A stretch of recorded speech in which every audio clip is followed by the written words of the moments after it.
Magandang araw. Ako si Kisha Takot. At ako naman si Geras Calderon. At ito ang Balitang Luna. ngayong araw ay tatalakayin natin kung paano nga ba naapektuhan ng patuloy na pagtaas sa mga presyo ng mga bilihin o serbisyo sa mga maliliit na tindera at tindero sa bansa. Tama ka dyan, Kisha. Habang tumataas ang presyo ng bilihin, lalong nasusubok ang kakayahan ng mga nagtitinda na balansehin ng kanilang puhunan at kin. Kaya naman nating alamin ang lagay ng pamilihan sa iba't ibang palengke. Simulan natin sa Muñoz Market. Bell? Magandang hapon! Nandito tayo ngayon sa Muñoz Market, puso ng komunidad at ang sentro ng ating pang-araw-araw na pamumuhay. Pero sa gitna ng sigla, mayroong isang isyung nakakabahala sa ating kababayan, ang inflation. Samahan niyo ako habang kinakausap natin ang mga nasa loob mismo ng Muñoz Market upang malaman ang kanilang karanasan at ang epekto nito sa kanilang mga buhay. Ano pong masasabi niyo po dun sa pagtaas po ng presyo? Para sa akin, no choice kasi gano'n na talaga ang presyo. Wala nang pagbabago. Sa tingin niyo po, paano po natin matatapos yung patuloy po na pagtaas po ng mga presyo? Hindi na rin natin mahadlangan yan dahil gano'n na talaga ang presyo nila. Ano pong masasabi niyo po sa pagtaas po ng presyo po ng pamilihan? Siyempre, maapektuhan ang ating negosyo. Siyempre, medyo tutumal yung mamimili kasi mataas ang mga pangunahing bilihin kagaya ng masangkap dito sa amin. Gulay, lalo na ang karning baboy. Mahal ngayon ang karning baboy. Siguro, kailangan makipagtulungan tayo hingi ng tulong sa ating Pangulo na sana yung babaan yung presyo ng mga pangunang bilihin sa Department of Trade. Yan. So ano pong masasabi niyo sa pagtaas po ng bilihin natin? Mahirap mag-budget, lalong mahirap mag-budget. Paano niyo po siya na-handle? Binabawasan na lang namin yung halimbawa yung budget namin sa palamig ay sa maghapon ay 500. Minsan ginagawa na lang namin 300 ganun. Para lahat ng mga palamigan matimplahan namin. Malinaw po sa ating mga nakapanayam ang matinding epekto ng inflation. Hindi lamang ito patungkol sa pagtaas ng presyo, kundi sa pagbaba ng kakayahan ng pamilya na maibigay ang ating mga pangangailangan. Ang hamon ngayon ay kung paano natin malulutas ang problema ng inflation sa ating ekonomiya. Para sa mas malinaw na pag-unawa, manatiling nakatutok sa aming programa. Muli, ako si Princess Bel Puno, nag-uulat mula sa Muñoz Market. Balik sa iyo, Kisha. Maraming salamat, Bell.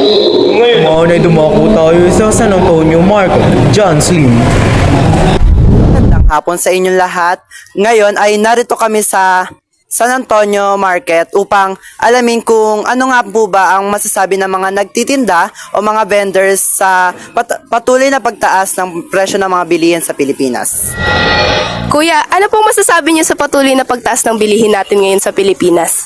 Ang masasabi ko lang patuloy pa rin na sa pagtaas ng mga bilihin patuloy na naghihirap ang mga tao. Paano niyo na-handle yung pagtaas ng bilihin niyo?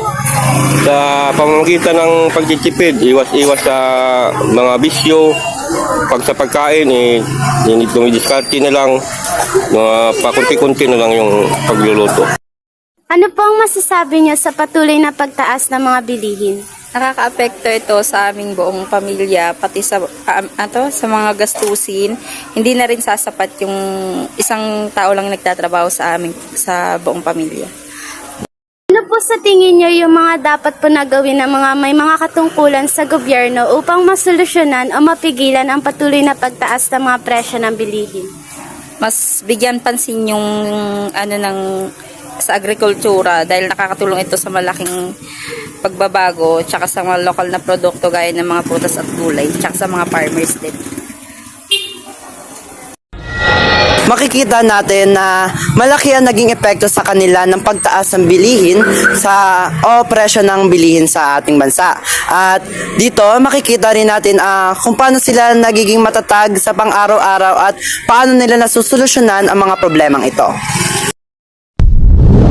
Maraming salamat, John Slim. Ngayon naman, tumungo na tayo sa Frisco Market. Patricia, ay pahayag mo. Magandang araw, Argonians. Ngayon ay narito tayo sa Frisco at ating tuklasin kung ano nga ba ang kanilang mga binebenta at ano nga ba ang kanilang masasabi sa pagtaas ng mga bilihin. So, andito po si Ate Fatima at tatanungin natin kung ano ang kanyang reaksyon. Ano po ba ang masasabi ninyo sa patuloy po na pagtaas ng bilihin ngayon? Yun nga, as a mamimili, nababahala ako kasi binabudget lang din. Tulad ng pamilya ko, hindi naman gaano karakilid yung kinikita ko. Tapos nagbabudget pa ako ng mga binibili namin sa bahay. Ganun. Nakakabahala siya, tapos nakaka-worry. Parehas lang. So yun. Ano naman po sa tingin ninyo ang dapat gawin ng mga nasa gobyerno upang masolusyonan ang pagtaas ng bilihin ngayon? Para sa akin, yung sa gobyerno, tigilan na nila yung pangungurakot nila. Tapos, siguro, mas pag-aralan nila or bigyan nila ng attention yung mga problema dito sa Pilipinas. Para at least nasasolve nila kahit paano. para sa inyo, tigilan nyo na yung mga pangungurakot nyo. Yun lang naman. Thank you.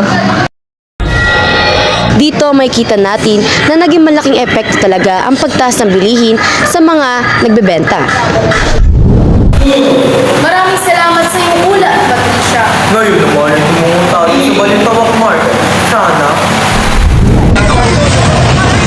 Magandang umaga sa iyo, Sana, at tayo ngayon sa palengke ng Balintawak upang humingi ng opinyon ng mga nagtitinda dito tungkol sa pagtaas ng mga presyo ng mga bilihin.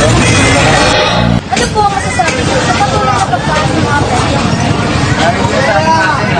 Tayo rumesa sa gobyerno kasi hindi makaisap ang mga lakad lalo ang paninda natin, frozen, sariwa. Sa frozen kasi pagdating sa Pilipinas medyo mababa, ang sariwa mataas. Kasi yun dahil sa pagtaas din lang, pagkasabili ng pagkain ng baboy, tubig, sa mga pagkasin natin sa alaga ng baboy. Kailangan natin solusyunan dyan.